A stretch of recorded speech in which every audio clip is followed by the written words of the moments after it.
अस्सलामुअलैकुम दोस्तों। मेरे प्यारे दोस्तों, आज हम आपको एक ऐसी लड़की का वाकया सुनाने वाले हैं जो मुसलमान तो नहीं थी, लेकिन वह अपने हर काम को करने से पहले बिस्मिल्लाहि रहमाने रहीम पढ़कर किया करती थी। लेकिन उस लड़की के जालिम बाप को यह सब बिल्कुल भी पसंद नहीं था कि उसकी लड़की हिंदू होकर मुसलमानों के मजहब को अपनाए। बहुत समझाने के बाद भी वह लड़की बिस्मिल्लाहि रहमाने रहीम पढ़ना नहीं छोड़ती है। तो उस जालिम बाप ने अपनी बेटी के साथ ऐसा सलूक किया जिसे सुनकर आपकी रूह कांप जाएगी। और फिर बिस्मिल्लाह की बरकत से उसकी जान कैसे बचती है। दोस्तों, वीडियो बहुत ही बेहतरीन है। आप दूसरी वीडियो को बड़े आराम से देख लेते हो। मेरे कहने से आप इस वीडियो को जरूर देखो। यह पूरा वाकया सुनकर आपका भी दिल खुश हो जाएगा। आपसे सभी से गुजारिश है कि आप इस वीडियो को लाइक जरूर करें और इस वीडियो को आखिर तक देखें। तो चलिए शुरू करते हैं। दोस्तों, यह वाकया कुछ इस तरह पेश आया कि कुछ वक्त पहले यमन में एक गैर मुस्लिम लड़की रहती थी। उस वक्त वह लड़की मुसलमान नहीं हुई थी। उस वक्त यमन में एक बादशाह हुकूमत करता था। वह बादशाह बहुत ही सख्त था। मतलब उस बादशाह के अंदर एक ऐसी अच्छाई थी कि उसके मुल्क का कोई भी बाशिंदा अगर चोरी या मक्कारी करता हुआ पकड़ा जाता तो फौरन बादशाह सलामत उस शख्स को फांसी पर लटका देता। लेकिन वह अपने नेक बंदों पर बहुत रहम फरमा भी था। वह हमेशा अपने मुल्क के बाशिंदों के लिए अच्छा काम किया करता था। उस बादशाह का जो वजीर था वह एक हिंदू था। वह बादशाह सलामत के यहाँ नौकरी तो जरूर करता था, लेकिन वह मुसलमानों से सख्त नफरत किया करता था। वह वजीर उसी लड़की का बाप था, लेकिन वह बहुत जालिम आदमी था। उस लड़की का दिल कुछ इस तरह से बदला कि एक बार एक बुजुर्ग महफिल में बयान कर रहे थे। उस जलसे में वह हिंदू लड़की भी अपनी सहेली के साथ गई हुई थी। उस बयान में वह बुजुर्ग बिस्मिल्लाह शरीफ के अफ़ज़ाइल बता रहे थे कि किसी भी काम को करने से पहले बिस्मिल्लाहि रहमाने रहीम पढ़कर उस काम का आगाज करना बहुत ही सुन्नत होता है और उस काम में अक्सर बरकत होती है। लेकिन जिस काम को बिस्मिल्लाह से शुरू नहीं किया जाता तो वह अधूरा और नामुकम्मल रह जाता है।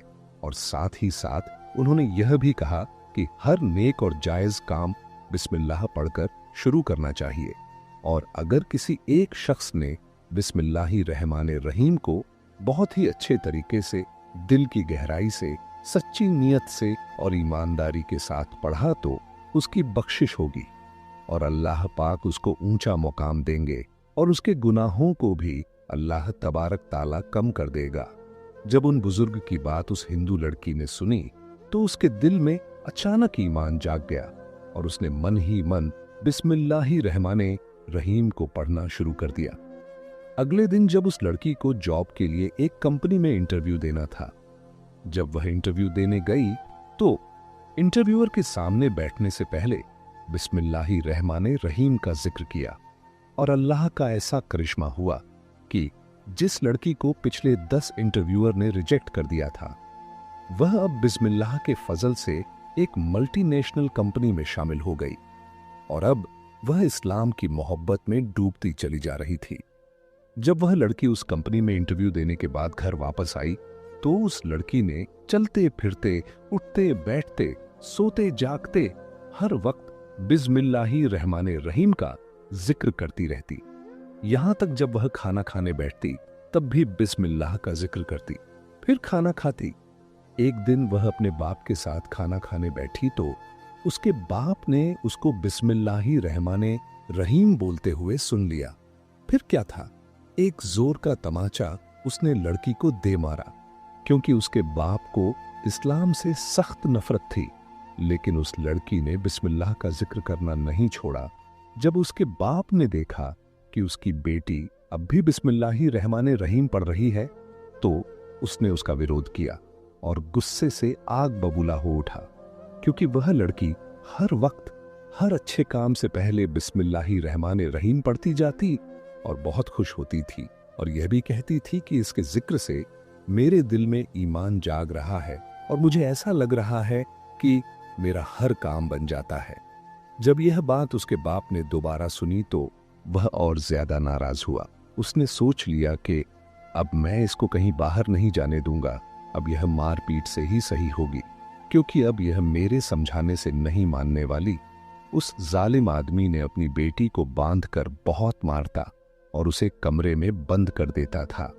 उसको भूखा भी रखता था, लेकिन उसने बिस्मिल्लाह के अफ़ज़ाइल नहीं छोड़े।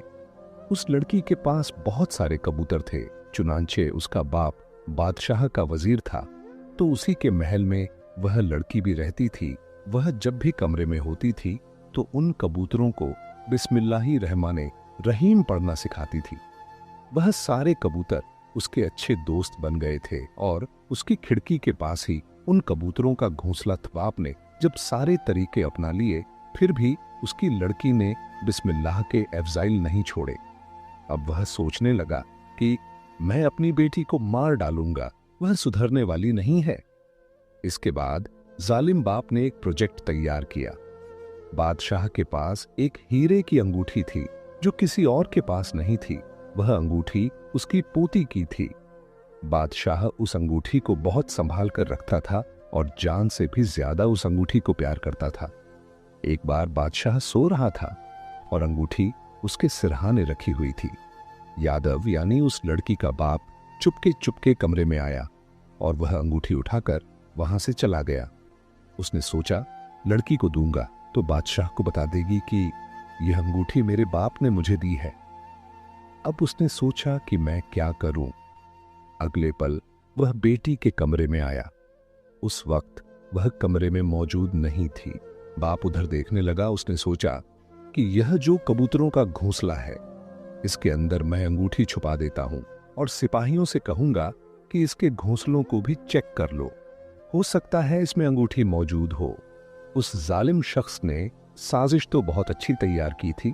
चालाकी से उसने सारा काम कर लिया था, लेकिन सब कुछ उसके मंसूबे के मुताबिक नहीं हुआ। वह लड़की अल्लाह का नाम लेने वाली थी। अल्लाह पाक अपने बंदों को मायूस नहीं करता। लड़की को यह बात नहीं पता थी कि अंगूठी कबूतर के घोंसले में है। बादशाह ने जब देखा कि अंगूठी गायब हो गई है, वह गुस्से से पागल हो गया और उसने अपने सिपाहियों को बुलवाया और कहने लगा कि जिस किसी ने भी मेरी अंगूठी चुराई है, फौरन उसका नाम लाकर मुझे दो। उस शख्स को पकड़कर लाओ, मैं उसका सिर खुद कलम करूंगा। उधर यादव तो इसी मौके की ताक में था। उसने कहा, जहां अपना मुआफी चाहूंगा, अगर आप बुरा न माने तो मैं कुछ अर्ज करना चाहता हूं। बादशाह ने कहा, हाँ कहो वजीर, क्या बात है? वजीर बोला, आप बाहर के लोगों को क्यों देख रहे हैं? आपको सबसे पहले इस महल से तलाशी शुरू करनी चाहिए। तो बादशाह कहने लगा, क्या तुम्हें किसी पर शक है? तो उस वजीर बाप ने कहा, नहीं, शक तो नहीं है, लेकिन उसूल की बात है। पहले हमें अपने महल में ही ढूंढना चाहिए, क्योंकि अक्सर महल के लोग ही गद्दार होते हैं। बादशाह ने कहा, बात तो तुमने बिल्कुल ठीक कही है, चलो फिर महल से ही तलाशी शुरू कर दो। महल की तलाशी शुरू कर दी गई। जब सिपाही वजीर की बेटी के कमरे में पहुंचे तो उन्हें अंगूठी नहीं मिली। वजीर ने कहा कि इस घोंसले में भी देखो। सिपाहियों ने घोंसले में भी देखा, लेकिन उन्हें कहीं भी अंगूठी नहीं मिली। सिपाही तो सोच भी नहीं सकते थे कि एक बाप अपनी बेटी का इतना बड़ा दुश्मन कैसे हो सकता है कि बादशाह के जरिए उसको कत्ल करवाना चाहता था। आखिरकार जब सिपाहियों ने घोंसले में भी तलाशी ली तो अंगूठी मौजूद नहीं थी। इसके बाद सिपाही उस वजीर के कमरे में पहुंचे तो क्या देखते हैं कि तकिए के ऊपर वह अंगूठी पड़ी हुई है। सिपाही ने फौरन उस वजीर जालिम बाप को गिरफ्तार कर लिया और बादशाह के सामने लाए। बादशाह ने कहा, तू चोर है, तो तू इतने दिनों से गद्दारी कर रहा था, अब मैं तुझे माफ नहीं करूंगा। बादशाह ने तलवार उठाई और एक ही झटके में उसका सर उसके जिस्म से जुदा कर दिया। तमाम दरबारी देख रहे थे, यहां तक कि वह लड़की भी देख रही थी। यह मंजर देखकर वह लड़की भी रोने लगी। उसको तो पता ही नहीं था कि उसका बाप उसका कितना बड़ा दुश्मन था। दोस्तों, अब आप भी सोच रहे होंगे कि आखिर वह अंगूठी उसके कमरे में कैसे आई, क्योंकि अंगूठी तो कबूतरों के घोंसले में ही रखी थी और इस मंसूबे की खबर सिर्फ और सिर्फ वजीर को ही थी। तो फिर ये सब कैसे हुआ? तो अब मैं आपको बताता हूँ कि वह अंगूठी उसके कमरे में कैसे पहुंची। जैसा कि मैंने आपको बताया कि वह लड़की उन कबूतरों को बिस्मिल्लाहिर्रहमानिर्रहीम पढ़ना सिखाती थी। जब उसका जालिम बाप अंगूठी रखने आया तो कबूतर अल्लाह पाक की कुदरत से यह बात समझ रहे थे, और वह जो कबूतर था जिसके घोंसले में वह अंगूठी रखी थी, उसी में कबूतर बैठा हुआ था, और वह अंगूठी उस कबूतर के पैर में फंस गई। जब वजीर अंगूठी रखकर वापस होने लगा तो वह सीधा अपने कमरे में गया। ठीक उसके पीछे पीछे वह कबूतर भी गया और उसके कमरे में वह अंगूठी रख दी और वापस अपने घोंसले में आ गया, और अगले दिन खुद के बनाए हुए मंसूबे में वह फंस गया। यूं इस तरह वह लड़की बच गई बिस्मिल्लाह की बरकत से। अब लड़की ने सोचा कि मैंने जो उन बुजुर्ग की बात सुनी थी, जो उन्होंने कहा था कि बिस्मिल्लाह की बरकत से हर बिगड़े काम बन जाते हैं, मुश्किलात हल हो जाती है, तो अब तक उस लड़की ने यह बात मान भी ली थी। उसने अपने सभी कबूतरों को बिस्मिल्लाहिर्रहमानिर्रहीम पढ़ना सिखा दिया। इसके बाद वह लड़की मुसलमान हो गई। सुभान अल्लाह। तो दोस्तों, देखा आपने बिस्मिल्लाह शरीफ की ताकत, इसे कहते हैं बरकत। यकीनन दोस्तों, आप भी किसी काम को करने से पहले बिस्मिल्लाहिर्रहमानिर्रहीम जरूर पढ़े, फिर काम का आगाज करें। इंशाअल्लाह आपको उस काम में कामयाबी जरूर मिलेगी। तो दोस्तों, वीडियो कैसी लगी कमेंट में जरूर बताएं, और वीडियो को लाइक, शेयर और चैनल को सब्सक्राइब जरूर करें। तो फिर मिलते हैं एक अच्छी सच्ची सबक आमोज और इंटरेस्टिंग वाकये के साथ। जब तक के लिए शुक्रिया। खुदा हाफिज।